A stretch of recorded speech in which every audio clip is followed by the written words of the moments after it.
The US government began a partial shutdown on Tuesday for the first time in 17 years, potentially putting up to 1 million workers on unpaid leave, closing national parks and stalling medical research projects. Federal agencies were directed to cut back services after lawmakers could not break a political stalemate that sparked new questions about the ability of a deeply divided Congress to perform its most basic functions. After House Republicans floated a late offer to break the logjam, Senate Majority Leader Harry Reid rejected the idea, saying Democrats would not enter into formal negotiations on spending with a gun to our head in the form of government shutdowns.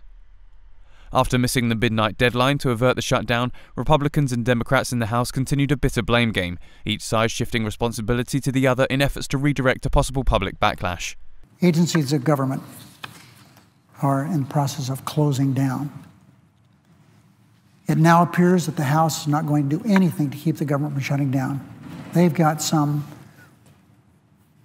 jerry-rigged thing about going to conferences. It's Madam President, it is embarrassing that these people who are elected to represent the country are representing the Tea Party, the anarchists of the country, and the majority of the Republicans in the House are following every step of the way. The House has made its position known very clearly. We believe that we should fund the government, and we think there ought to be basic fairness for all Americans under Obamacare. The Senate has continued to reject our offers, but under the Constitution there's a way to resolve this process, and that is to go to conference and talk through your differences. And I would hope that the Senate would accept our offer to go to conference and discuss this so that we can resolve this for the American people.